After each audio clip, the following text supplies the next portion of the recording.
Hello and welcome to Tech Circle. I am Shweta Sharma and you are listening to Tech This Week, a weekly roundup of major developments from the arena of tech startups, policy and enterprise tech. This week witnessed major cross-sector agitations as the country geared up efforts to battle COVID-19, the pandemic that has affected 200 plus countries, infecting more than 500,000 people worldwide since its outbreak. Till noon, India reported more than 700 total infections with around 20 deaths across the country. Prime Minister Narendra Modi had called in a nationwide lockdown from Tuesday midnight, urging citizens to stay indoors for a duration of 21 days to break the person-to-person transmission of the pandemic in the country. In the current situation, almost all the sectors have had a grisly response to the outbreak, with leading companies shutting down operations in almost all the cities.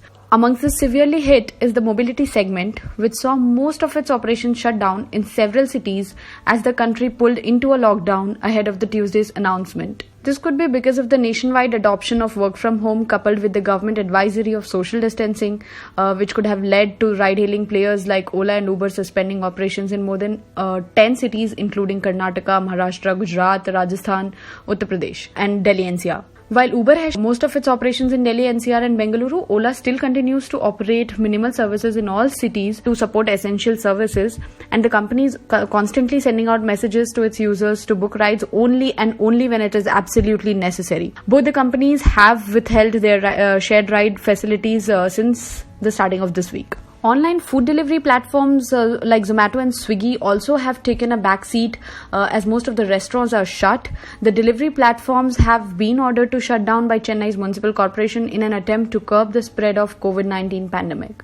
Also, in major agitations, the hyper-local grocery players have been meeting strong resistance by the residential authorities, local and ground authorities like police and societies over deliveries of essentials, despite the centre approving supply of essentials during the lockdown. After several appeals to the centre, the situation has seemingly eased in, allowing easy flow of rations to Indian households. In a fresh development this morning, the Reserve Bank of India has dealt a booster shot in the form of a repo rate cut by 75 basis points to 4.4% in an attempt to revive growth and mitigate the impact of COVID-19 while ensuring inflation remains within the target.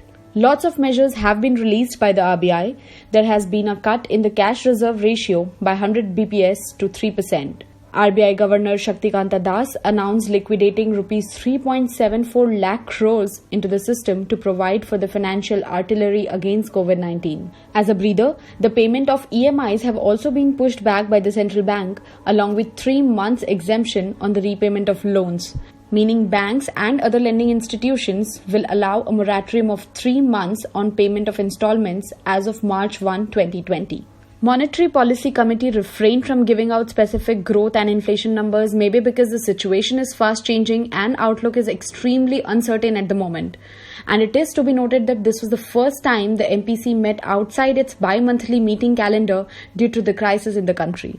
On the other hand, Indian markets have responded quite bitterly to the RBI's announcement, instantly falling down by 1% from the session's high. Dalal Street has been extremely volatile all of this week, reflecting the economic uncertainty in the country. IT stocks, however, have managed to stay in the green all this week. TCS has rallied 3.3% to settle at 1850 at the end of the trade today, while Infosys was also up 1.87% this week. And at the same time, Wipro performing quite similar to Infosys, up by 1.12% by the end of this week. One of the other IT majors, Cognizant, said it would pay about 2/3 of its employees an additional 25% of their base salary in their April salary as a sign of gratitude for their efforts in continuing to work during the COVID-19 pandemic. In a good news to the Indian employees of Cognizant, the company has said that the additional payout for the employees in India and Philippines will be up to the associate designation level. In other reports, frequency of malicious online attacks have seen a jump. Email-related attacks have seen an increase of 667% since February end, as reported by data protection solutions provider Barracuda Networks. February saw 1,188 coronavirus-related email attacks, while only 137 were detected in January. It's quite clear that attackers are taking advantage of the global fear and panic surrounding COVID-19 to lure people into opening attachments on malicious email or clicking on phishing links. With this, it's a wrap on Tech This Week. Stay tuned in to techcircle.in for more news and updates. Also, don't forget to check out our new live blog with latest COVID-19 updates. Many thanks for listening. Stay indoors and stay safe.